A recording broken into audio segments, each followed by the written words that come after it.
ভাই সুমাইয়া রেমু হাজারো পুরুষের সাথে সময় কাটিয়ে যদি এইবার আপনার ঘরে বউ হিসাবে ফেরত আসতে চায়, আপনি কি তাকে গ্রহণ করবেন? হ্যাঁ, আমি 100% গ্রহণ করবো। তাহলে তো আমাদের জাতি আপনাকে পচাবে, গলাবে। তারা বলবে আপনি ইউজ করা জিনিস আবার ব্যবহার করছেন, আবার তাকে ফেরত নিয়ে আসতেছেন। আপনাকে তো তারা এগুলো বলবে।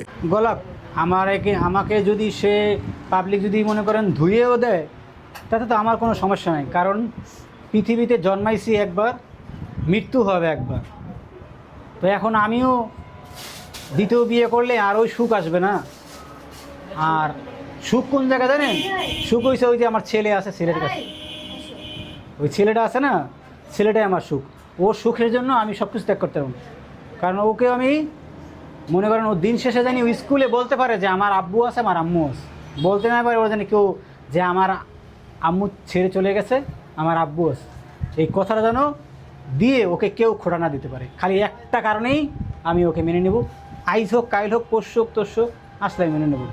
এই যে ভাই, যে কয়দিন বিচ্ছেদ হয়েছে আপনাদের, এর মধ্যে কি সুমাইয়া রেমুর সাথে আপনার কোনো কথা হয়েছে এখন পর্যন্ত? না, এমনভাবে কথা হয় না এখনও। কারণ ওনার পরিবারের সাথে কথা হয়েছে, ওনার আম্মুর সাথে আমার রেগুলার কথা হয়। একটা সময় যে পরিবার আপনাকে মানতো না, সেই পরিবার কি আপনাকে এখন মেনে নিচ্ছে? সেই পরিবার আমাকে অনেক ভালোবাসে এখন। কারণ হচ্ছে যে আমার আমার ভদ্রতা বা আমার যোগ্যতা বা আমি কোন কোয়ালিটির মানুষ সেটা বুঝতে পারছে।